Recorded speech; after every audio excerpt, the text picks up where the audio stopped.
Mbote bandeko balandi ya Congo MCTV na Francomet TV. Merci na fidélité pe confiance bopesa chaîne na bino. Lelo toye kolobela bino makambo ekoleka na mboka na biso. Merci na bino nyonso bato bolingaka biso na bao balingaka biso te topesi bino kaka ba merci. Merci na ba message na bino koya ebele partout dans le monde. Na côté Kisangani tomoni Vie Zoé Lokomba Wawi na le patron silencieux. Maman Nana Mbomba ya lobi Équateur mon père Mbandara ma mère. Ils ont organisé conférence pour la maman le 11 mars. Ba maman nyonso tokutana na banekanga o eza pembeni ya ndeko na biso Kofi Olomide na Oshwe.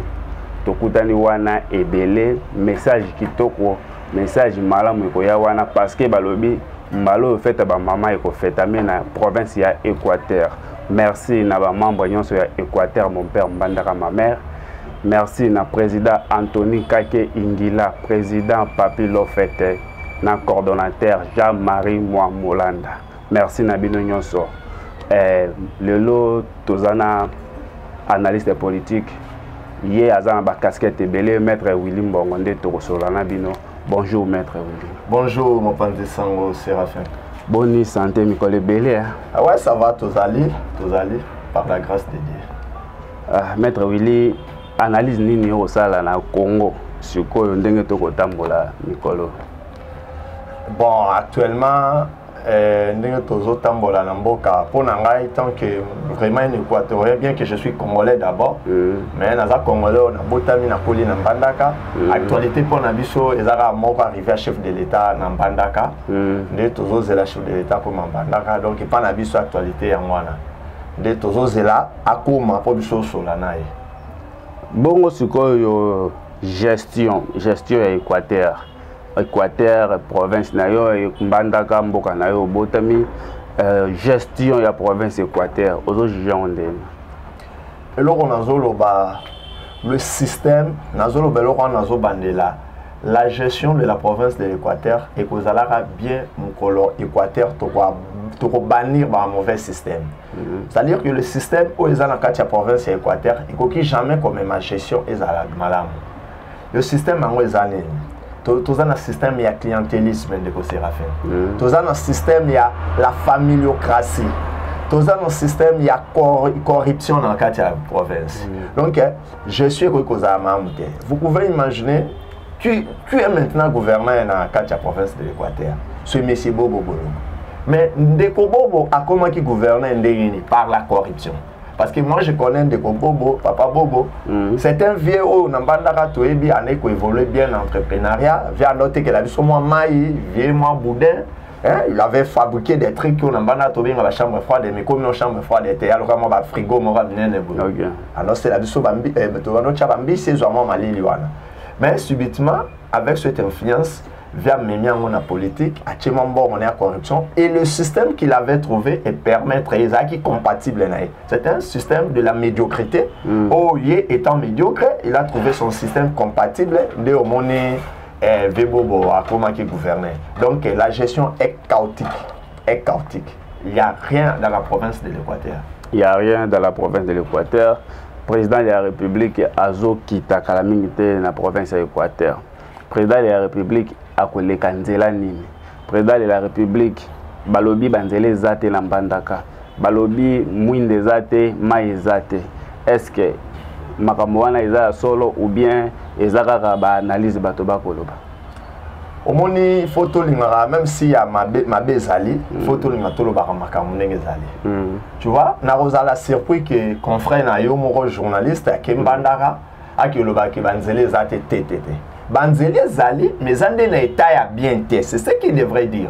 Parce que Mbandaka, c'est la ville la plus urbanisée dans la RDC. Je dis qu'il n'y a pas une ville mieux urbanisée que Mbandaka. Mais yo, Mbandaka, tu veux nous faire croire que Banzele Zali té. Banzele Zali, mais en état Yamabe.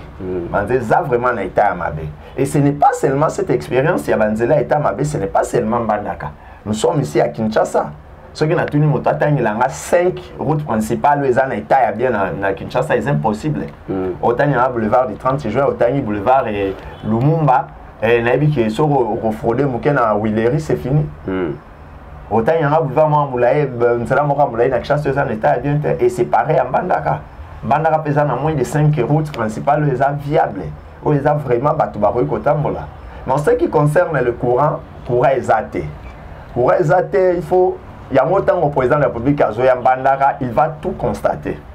Bandaka tozana couranté, tozana maïté, tozana na banzela eza na état ya bien te banzela ezali mais na état ya mabe. Nous avons des hôpitaux non équipés. C'est-à-dire que nous avons il faut s'attendre à un cas clinique na chloroquine qui sur la tubaboya kala na novargine il y a rien. On a même ordonnance mon so tourner bana mon qui ces attaques batini qui c'est Kinshasa. Pour nani ni boze la président ya pour pesa eba doléance et pourtant qu'il y a un gouverneur en Bandaka et gestion mobimba batunyo so bazo gérer province bazala en Bandaka. Pourquoi pas bango bako ko sala quelque chose ou bien basala quelque chose avant gouverneur avant président de la République aya en Bandaka. Au moins gestion ya au pays c'est un ensemble. OK. Pays ils ont ba règle na ngo les établi. Pays ils ont gestion na yango et ils ont ba autorité sectorielle, c'est-à-dire que muto na muto azana pouvoir na le gouvernement central na ba ville azana pouvoir na ba compétence na na misalo les alliés. Gouvernement provincial ils ont na compétence na. Par exemple le rôle à avenir révolution en Bandara. Tu peux pas me dire que c'est le gouvernement provincial il faut changer là non. Ça je dirais non. Ils ont la compétence à gouvernement provincial, ils ont la compétence à gouvernement central. Mais surtout, par exemple, l'avenir du Congo, ils ont la compétence à gouvernement provincial, il faut être Makadam. Tu vois, tant que le président de la République, c'est dans les deux volets. Ils ont la compétence à gouvernement national, ils ont marché dans Bandara. De toujours profiter de l'occasion de président Papa Mokonzi Kolo Akoya, on va dans Bandara, vraiment ébélé. Tant que tu as deux volets. D'abord, tu as faille à gouvernement national. Le gouvernement travaille sous sa vision. Faille na yango. Ça dit Banzele Koufi, Banzele a la compétence à gouvernement national, mais le gouvernement national est incapable de faire quelque chose. Tu as dans le secteur de la santé, faille à gouvernement national. Tu as ba route ya désert agricole OK to ko kolona ba to balona ka subilanga bien te na Équateur parce que kolona bilango ko bimana ngona nzela nini surtout pour na bateau ba vanda na bazana ba nzela ka ya mokili o bazana ba fleuve te ba riverain te peuple ba vanda na mokili akobimana biloko ni na nzela ni y a pas de route donc to ko yebisa mo président ça c'est premier volet donc to ko talisa ba faille ya gouvernement central. Gouvernement ils ont travaillé sous sa supervision pardon. Et deuxièmement, tu vois deuxièmement, tu reçois le président de la République qui deuxième volet Zalini. Tu es au funda, tu es au tout ce qui se passe à l'Équateur. On dira ça sans crainte. Moi-même de je vais me déplacer, j'irai en Bandaka pour qu'on soit le président. Il y a une équipe dans Mbabo qui est Bandaka, on a le président en Bandaka. Moi j'ai quitté Bandaka une fois, M. Bobo Boloko, renouveler le mandat de député, j'ai été mécontent. Il y a un ancien président de l'Assemblée provinciale à Tebuka. Voté Bobo dans le Bandaka. Et dans le Bandaka, le monsieur Azad destitué, je crois. BP Azad Soudan. Justement, à côté de ça, à côté de ça, monsieur Bouka. À côté de ça, monsieur Bobo. Donc, étant dans le deuxième volet, sa président Makamounionso. Personnellement, j'avais quitté Mbandara parce que je ne pouvais pas vivre dans une ville ou dans une province où M. Bobo va à la gouvernement. Oh, maître Willy, pourquoi? Je te dis vrai. Je ne vendre dans tout cas où M. Bobo va à la gouvernement. Yo penza personnellement au condamnaka Bobo ou bien au condamnaka régime ya Bobo. D'abord, le système. Même pas le système, c'est même pas le système de Bobo. Bobo va trouver ce système. Okay. Il y a un système de la médiocrité.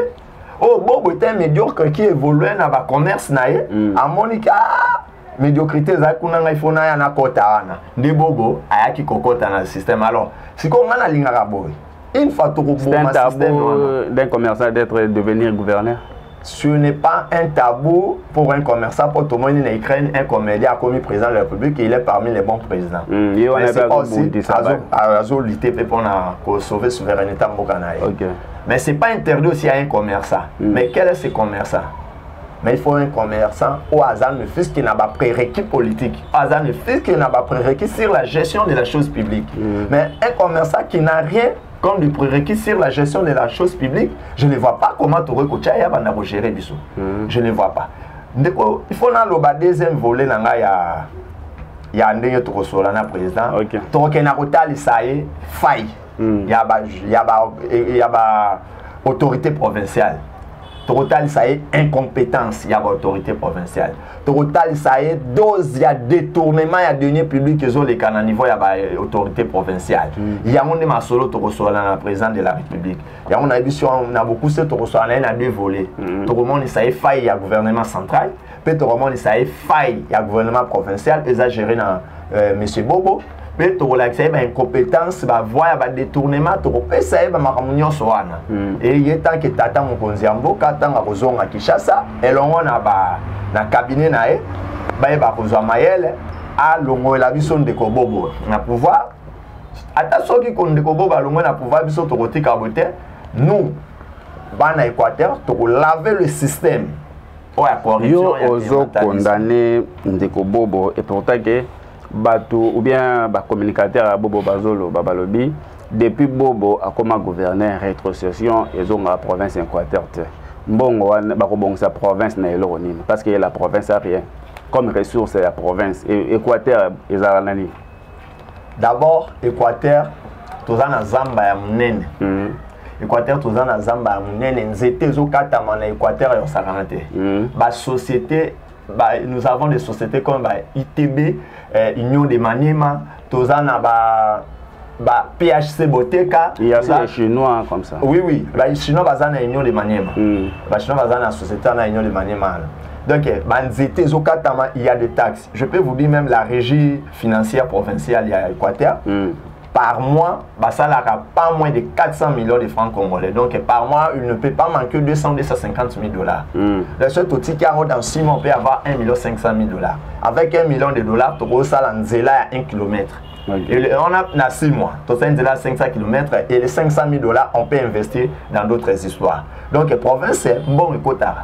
Attention, les autres le roi Kinshasa, mais le peu écoute, ça devrait faire quelque chose. Maître Willy, il y a encore une question. Les téléspectateurs ont posé trop. Est-ce que recette il y a province et il y a à Kinshasa ou bien éthique à la province pour la gérer ma province parce que si son bilan on est recette ou bien environnement fonds forestier on dirait il y a donc il faut azong sa pourcentage dans la province Équateur. La recette de la province est Kini, pour qui ça a rétrocédé le 40%. Les recettes où ils ont perçu au niveau de la régie financière nationale telle que DGI, DGRAD. Impôt net, par exemple, TVA, ils ont perçu au niveau de DGI. DGI a cause de la recette de Kinshasa, c'est la Kinshasa comme capitale, c'est la province le 40%. Mais en ce qui concerne la recette nette régie financière à Zouaka, à 100% ils ont géré dans Bandaka, dans la province Équateur. À 100%. Impôt foncier, ils ont perçu dans Bandaka et géré à 100% à l'Équateur. Impôt sur les revenus locatifs, perçu à 100% à l'Équateur et géré à l'Équateur. Impôt sur la circulation routière, la vignette, ils ont perçu et géré à 100% à l'Équateur. Tout n'a pas permis de coupe. Ils ont géré donc à 100% à l'Équateur. Tout le monde a un rapport avec l'environnement.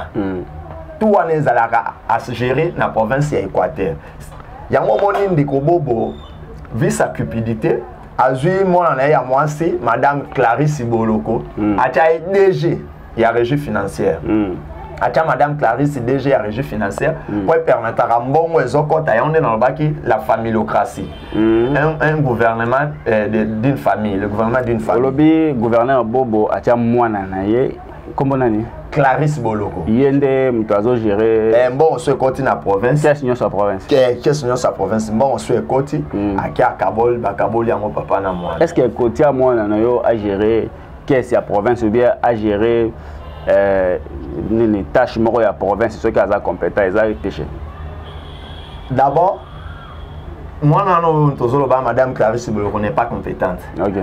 Elle n'a pas la compétence. Elle a la compétence, mon côté. Je la connais très bien. Elle suppose à la compétence, il faut aller à l'université. Nécessairement, oui. Nécessairement, oui. La dame a fait une école prisonnière. Elle a Lubumbashi. À Zuite, elle a fait un document na Inimba. Elle a chassé na Inimba. Nous, papa, na Azouaï. Elle a fait 2G avec l'intention à ceux qui m'ont écouté, bazouakambongo bakabula mon famille. On peut dire que conseiller ceux qui va communicateur et à gouverneur Bobo Azoloba. Ce sont des jallistes, il faut même pas pour l'endavant. Ce sont des gens de jalelo. Les abato ba finga Bobo ana, les abato ba kumisa ki ba yende lobby, les abato ba kumisa ka impeto, les abato le lobo kumisa Bobo pour l'argent. Ce sont des jallistes. Il faut pas suivre bango. Bon, à rétrocession, depuis que vous gouvernez, vous savez qu'il y a des bon, il y a des belés. Bon, vous ne pas comment gouverner plus de le gros ça n'a pas 5 ans. Toujours, on a 3 ans à chef de l'État. Dans 3 ans, bon, va recevoir bon plus de 20 fois. Et nous allons parler ça avec le chef d'État. Bon, va jouer en bon, Kinshasa, Zotinda, bon, va jouer en alors qu'il va preuve les alliés dans la banque. Tous en a pas prévenu parce que l'endroit n'est pas approprié. Mais au moment opportun, même dans la justice, tu auras déposé ma preuve. Maître Willy, l'arrivée du président de la République en Mbandaka, quels sont les enjeux? Bon, les enjeux, pour nous, en Mbandaka, le temps au président Azoya Mbandaka, les autres Sabiso, Makasi, pour la Kosolana. Au moment du président de la République, Azaka élu dans le scrutin direct dans le peuple. Il n'est pas redevable dans les sénateurs, dans les députés nationaux. Le président de la République est redevable dans la population. Il y a une population, il y a Mbandaka, ça serait une opportunité pour nous. Il y a Kosolana, président de la République, tout expliquer la crise persistante sur les eaux réunies dans la province d'Équateur. Tout expliquer le gouverneur, il y a Équateur, la commission Équateur, toute une autre république à part. Comme nous bien un gouverneur empereur. Ah oui. Et tu as qui a l'indépendance de la province d'Équateur. Ceux qui vont je vous dis, il y en a des amis au Batondi, ceux qui sont présents Bandaka, ceux qui sont 100 personnes, au moins 95 vont arrêter parce que s'expriment qui. Les députés y compris. Y compris les députés. Y compris les députés. Mais les députés en Inde, ils ont terre pour le commissaire gouverneur. Ceux qui ont mais l'autre, ils ont voté. Ils ont na boîte. Les députés ont voté pour faire ça. Ah bon? Ah oui? La cause ni ça que yo au Longwa Mbandaka vraiment. Longwa Mbandaka, famille Boloko, va menacer makasi. Famille Boloko nde banen. Famille à Bobo Boloko. Y compris moi naé madame Clarisse. À Kolanga na ba garde naé pour menacer. Alors tant on va député va voter les sous Bobo. Nathalie, moi je peux pas être dirigé dans Batoloko la Bobo na banana. Et déjà j'avais décidé de quitter Mbandaka. D'ailleurs moi na même il y a député parce que c'est grâce à Bango de Bobo à comment gouverner. OK. En gros, na occasion chef de l'État Zokende, moi je serai là, je vais rentrer en Mbandaka, na kutana chef de l'État. Na solana ina bisa étant que moi na Mbandaka parce que le président de la République est redevable na ngai, azar redevable na ngai. Mais Azar est redevable dans Boboté, Azar est redevable dans les députés nationaux, moins de sénateurs. Azar est redevable dans le peuple. Mané na votaki, alors mané na web c'est talanga na votaki, mais tala ça ne va pas chez moi. Ça ne va pas. Net Makamoni vraiment ils ont marché dans la province Équateur. Na émission na secteur nyonso. Donc tu as là même ba hôpitaux. Ba hôpitaux ils ont marché. Na émission recette côté dans la province. Le gouverneur de la province n'est pas comment gouverner. À ça la télé comment t'avoir à ta brouette moko ya mabanga. Mais nous avons vu des lampadaires partout à l'école Mbandaka disons. Lampadaire na moi honorable de zéro le montauti kocha. Non, moi j'ai vu les lampadaires, ba tcheka on a ba masu aboye na moni ba photo. Ba lampadaire ils ont pela na Mbandaka, ils a ya mettre des zéro le montachaki. Oh, yo mona comment il va réalisation ya gouverneur Bobo. Ba réalisation les a makasi na réseaux sociaux na WhatsApp. OK. Donc comment la lampadaire ne kopelara na WhatsApp. Comment na WhatsApp. Na mona na WhatsApp ba na ma. Mais kana ko mbanda ko mona mettre des zéros. Donc ba lampadaire nyonso o eza na mbanda ka la neto le bangana o mettre des zéros. Donc province Équateur, ce bazou so que ça ne marche pas. D'abord, on se côté dans la province Équateur, mais depuis que M. Bobo est gouverneur de l'Équateur, avoir à ta brouette mort à Libanate. Tu peux imaginer, à ta brouette mort côté. Avec tout l'argent. À ça, à ta pomme mort dans l'intérieur, était bateau, qui n'a pas manzété, babimana, on a à ça, à ta pomme mort côté. Nzela transforme Bandaka Bikoro, les ans à pont et belé, et puis Nzela, on a autant de 45 minutes comme Bikoro. Yo ozo contredire que Bobo asala ilo côté parce que nani abongisa nzela d'abord nzela na ya Mbandaka Bikoro 128 km les ans nzela za na route asphaltée les ans nzela ya mabanga les ans nzela za na ba pont ya ba les ans nzela za na ba pont ya ba nzete bani c'est impossible que mutata maona 45 km donc biloko biso to mona na ba réseaux sociaux za na le coup mais je dis que monsieur Bobo ba réalisation ni makasi za na réseaux sociaux yo comment na réseaux sociaux il a acheté 50 jeeps pour les ministres provinciaux auquel Mbandaka okuti ministre c'est déplorable ngana zalaki na Mbandaka c'est déplorable un ministre provincial azotambola na vélo azotambola na moto baza na moyen de transporter. Bon, est-ce que province wana ekotaka mbongo ou bien ekotaka mbongo te? Mbongo ekotaka na poche ya monsieur Bobo. Yango ngana biso ki banje na biso za président de la République ya to yebisa ye. IGF a solo yé mené banquette. Le rôle a zwa rétrocession te. Tobi ça va preuve à rétrocession. Mbongo pe o ekotaka na régie financière. O mona na ya percevoir yango atindeli yango na caisse na bango familiale. De tout ça la paix enquête sur mbongo wana. Tu dois se rendre compte combien de fois monsieur Bobo a zo rendre province na biso si pauvre. Maître Willy tozo chité. Merci à les amis de Ornélie Bombolo. Bazo organisé marche de santé le 8 mars. Oza chiria bien, oza garçon bien, olingo tambolana bango. Benga biso topé sa numéro ya Ornélie Bombolo. Merci à HB Fashion de Montezo organisé le kwana. Ba fille na ba garçon bo contacter biso parce que kolia komela eza vraiment au rendez-vous le 8 mars. Rendez-vous à ne pas manquer. Maître Willy, province Équateur jusque là trop de désordre. Province Équateur, ba gouverneur balongwaka. Province Équateur, rien ne marche. Pour la province Équateur, ezongela vraiment dignité nango bien, ezongela ba droit na yango ndenge ezalaka kala. Ezo sengani. Omondika balobara motasia ke ba pexara été, ba pexara linga keni. C'est-à-dire que le système, au moins le système dans la province Équateur, na rolo bezal ko tomindako na terrain moko marécagé ou eza na humidité. Tu trouveras que ba michopi bo banobima na terrain na mingi. Même soko bandi ko boma ba michopi wana. Michopi ba banara koyaka. C'est comme si la province de l'Équateur avec le système de la médiocrité. Attention on a gouverneur. On aura toujours des gouverneurs médiocres parce qu'on ne pouvait pas penser qu'un jour mais c'est beau boîte côté comme Maï a reluka comme gouverneur. A commis pourquoi? Parce qu'à mon il y a la médiocrité là-bas et la médiocrité est un endroit habilité pour naïe, c'est l'endroit propice pour naïe à rejoindre yango.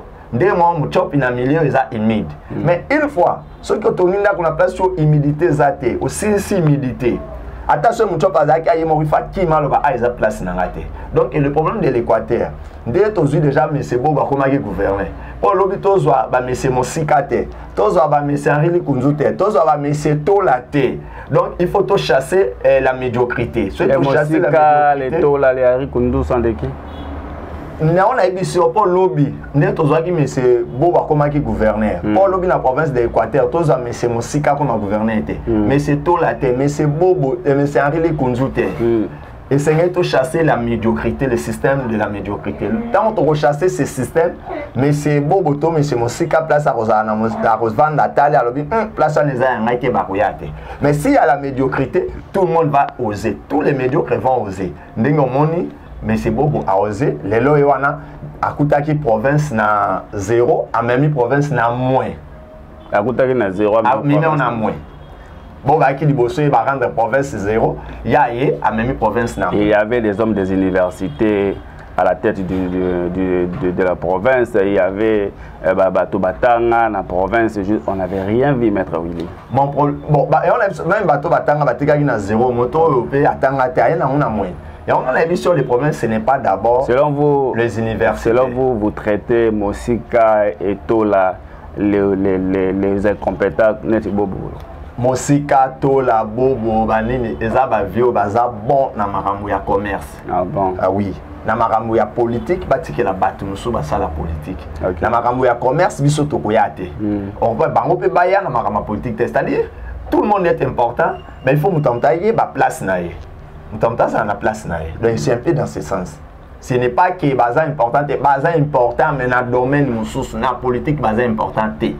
Dans la gestion et la chose publique, baza important. C'est un peu ça. Je pourrais savoir vos ambitions politiques, Maître Willy. Non, ma ambition politique est que le système éveil patriotique. Donc, même ma peuple à comprendre réellement le droit. Donc, même ma peuple à comprendre réellement la saison marché pour à récupérer le droit.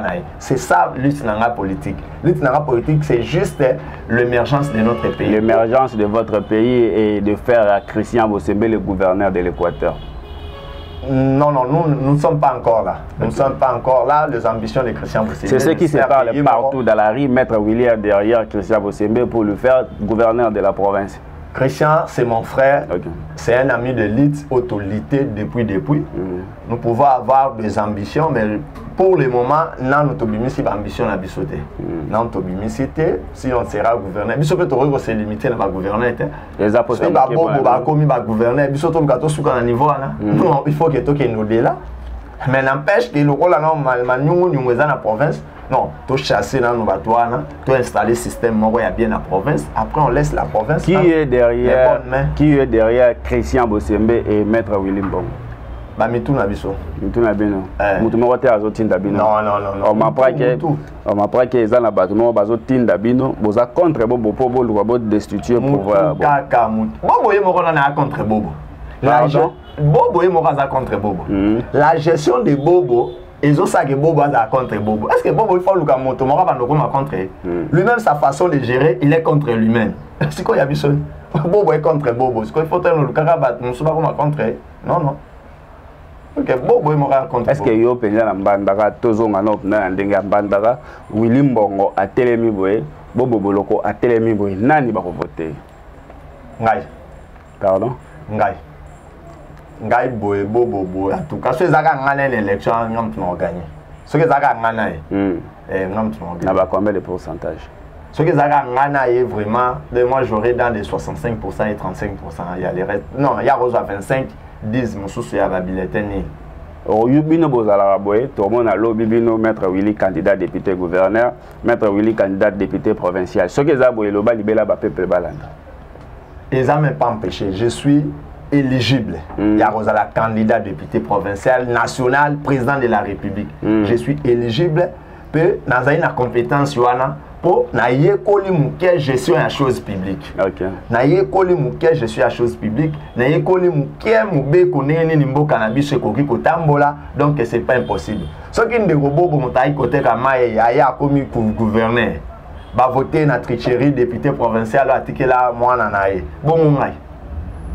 Ah, mona ya ndeko bobo honorable Eric Boloko a chaki bilan na département député provincial mona ka na mona kité a chaki bilan na web bilan na département député provincial a somba 50 costumes pardon 50 costumes wana député provincial a bilan na somba 50 costumes a chela ki obiso na ba réseaux sociaux ninga lati ya pembe ya bleu de nuit ya bleu ciel et anine donc pendant 3 ans au hasard député provincial réalisation des somba qui 50 costumes réalisation 3 ans de honorable Eric Boloko sali na katia assemblée provinciale de l'Équateur bilan na a présenté qui biso asomba plus de 50 costumes wana bilan a présenté ba électeur ya province bilan honorable Eric Boloko plus de 50 costumes il y a bleu il y a jaune il y a noir il y a ni plus de 100 bassi à linga ba on a Kinshasa c'est tout comme bilan na makambo province Équateur phototique la ka ba Maître Willy bakota makambo parce que est déplorable la province mokomo na province monene Équateur ezo kufaka boye batu ba otala te chef de l'état kotana mambe Équateur ceux qui peut IGF on peut ko ya na Équateur ça bien totalement banquette parce que makambango tozo vraiment solution te to mona koto ba koloba gouverneur azwa ki koto ba koloba gouverneur azwa ki te mais boteli biso moto o azawa na disposition na o akoza na disposition ya ko contrôler province et kende libos total nano nani azana fautif ou bien nani akoza na raison ce qui simbite o akolongwa longwe to vani mingi totaleli batu mingi et le romo réseau salima na province te province ezana na besoin ya oké liboso président république tango zo kende fungola mission na Équateur yoka peuple koyoka ba député te koyoka bato o bazo sala te yoka peuple petit peuple wana ndia ko pesa wa information malamu ce qui ko sala ngo ko zala bien maître Willy Mbongo to ko mina suka lilo bana vraiment ozanya lubananga suka pona bana mbanda o bazo landa ngai to préparer arriver à chef de l'état to ke na koyamba massivement to CPC to ya ebele pona koyamba président de la République et ezala pe tanga kozane sengo et kozape une bonne occasion pour na biso to solana et to s'exprimer na ba stratégie ni boche na pona ko préparer accueil ya président de la République parce que na yebi oza parmi ba membres ya organisation ya staff na yo quoi o bazo sala po ba ya président de la République. Bon, la stratégie, mais la stratégie, on est vraiment sur le terrain. Okay. Acte, on va reposer sur le terrain et pour la stratégie à mobilisation pour permettre de président de la République. Puis, tout ce qui se passe dans la province de l'Équateur. Aux occupés nos pays, aux flattés chef de l'État, aux soutenir chef de l'État, aux flattés pour nous avoir poste, mon gars, mettre Willy. Au condamner au gouvernement central et ça. Bon, nous flatté était. C'est juste, tout le monde, il y a un chef de l'État, il y a un président de la République. À ça, la mabe, toi, ça, il y a un président de la République, team, quand on a l'élection en 2023. Donc, tout ça, on a. Alors, le rôle de la Mbandaka. Mbandaka m'a besoin de ma casse collègue. Alors, moi, je trouvais ça, c'est une opportunité pour moi, moi, Mbandaka. On a la diaspora na Kinshasa, na zonga Mbandaka, président de la République a Kutanga, tout s'exprimer et on a bandeko basa sur place. Donc il n'y a pas de flatterie là. C'est juste moi na Équateur à saisir l'opportunité à présence et à président de la République na Équateur à Solanaï. C'est ce que moi je vais faire. Il n'y a pas de flatterie, il n'y a pas de kolukaka ba poste. Moi, je suis déjà avocat, je vis de ma profession d'avocat, je n'ai pas besoin de poste ni pour vivre. Tu as insisté na sécurité à chef de l'État, tu as insisté na conseiller à chef de l'État, qui t'a partout dans l'Équateur, surtout dans la ville de Mbandaka, qui est dans la cachot, qui est dans la prison, qui est dans la bateau, qui est dans la un simple journaliste qui couvre l'événement a se retrouvé dans la prison centrale à Mbandaka, c'est déplorable.